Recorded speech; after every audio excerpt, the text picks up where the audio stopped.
ડભોઈની પટેલવાડીમાં આપના ધારાસભ્ય ગોપાલ ઇટાલિયાની સભા યોજી ભાજપ પર આકરા શાબ્દિક પ્રહારો કર્યા હતા।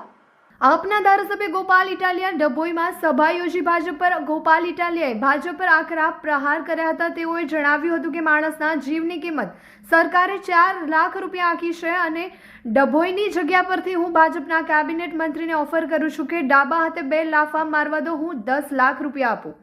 ભાજપના તમામ ધારાસભ્યના સર્કસના શહેર છે। મંત્રીમંડળના વિસ્તરણને લઈને ગોપાલ ઇટાલિયાએ કહ્યું છે કે સરકાર સ્થિર છે પણ મંત્રીઓ અસ્થિર છે। બંધારણીય હોદ્દા પર મંત્રી કાયદો જાણે એ પહેલા જ બદલાઈ જાય છે। તો નવા ભાજપ પ્રદેશ પ્રમુખને લઈને પણ ગોપાલ ઇટાલિયાએ નિવેદન આપતા કહ્યું છે કે પ્રદેશ પ્રમુખ બદલાવાથી હપ્તાઓનો રેટ બદલાશે, જૂના પ્રમુખ 6 લેતા હશે તો નવા પ્રમુખ 8 નક્કી કરશે। અધિકારીઓના પોસ્ટિંગના પૈસામાં પણ વધારો થશે। કાર્યક્રમમાં મોટી સંખ્યામાં આપના કાર્યકર્તાઓ અને આગેવાનો હાજર રહ્યા હતા। કે માણસના જીવની કિંમત 4 લાખ નક્કી કરી છે આ ભાજપ વાળાએ। હું એમ કહું છું કે ગુજરાતના કેબિનેટ મંત્રીને 2 લાફા મન મારવા દે તો 10 લાખ રૂપિયા આપું। તમે અમારો જીવ જાય તો 4 લાખ આપો છો, હું તમને ખાલી 1 લાફાના 5,000 5 લાખ આપવા તૈયાર છું। જેનામાં હિંમત હોય ડભોઈના સ્ટેજ ઉપર ઉભો રહે 2 લાફા ડાબા હાથે મારીશ ને 10 લાખ ઉભા ગણીને લઈ જવાના મારી પાસે। ગુજરાતમાં ભાજપના લોકોએ આપણી કિંમત નક્કી કરી નાખી 4 લાખ રૂપિયા। દોસ્તો, મને તો એટલી બધી અંદરથી પીડા થાય છે કે તમે હું સમજો છો અમને? અમે અમારા જીવની કિંમત 4 લાખ, અમારા જીવ કરતા તો તમે દોસ્તો મેં કીધું એમ આવી જાય એક વખત 2 લાફા ડાબા હાથે મારો અને 10 લાખ રૂપિયા ગણી લેવાના। એક નોટ ઓછી નીકળે તો રાજકારણ મૂકી દેવું છે। સમજે છે હું આ લોકો આપણને હું સમજે છે? તમે વિચારો કે તમને બધાને હું સમજે છે ભાજપ વાળા?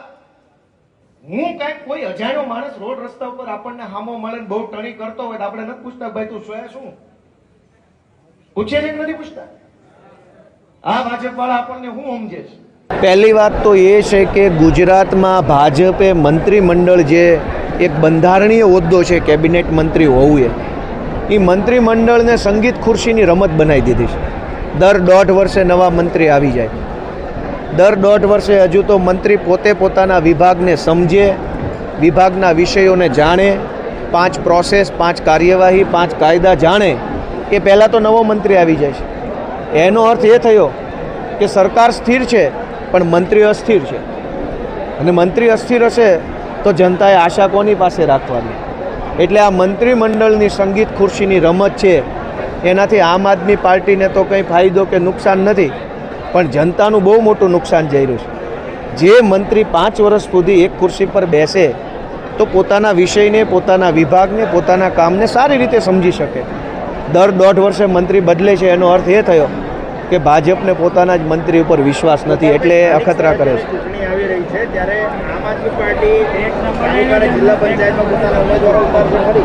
આમ આદમી પાર્ટી આખા ગુજરાતમાં સ્થાનિક સ્વરાજ્યની ચૂંટણીમાં એકલા હાથે જનતાની સાથે રાખી અને ઉમેદવારો ઉતારવાની છે અને ગુજરાતના ઇતિહાસમાં ન આવ્યું હોય એવડું મોટું પરિણામ સ્થાનિક સ્વરાજની ચૂંટણીમાં જનતા આમ આદમી પાર્ટીને આપવાની છે। હવે CR પાટીલ પર જગદીશભાઈ આવ્યા છે, કેવી રીતે તમે આ પ્રદેશ પ્રમુખને જોઈ રહ્યા છો ભાજપના અને શું કહેશો?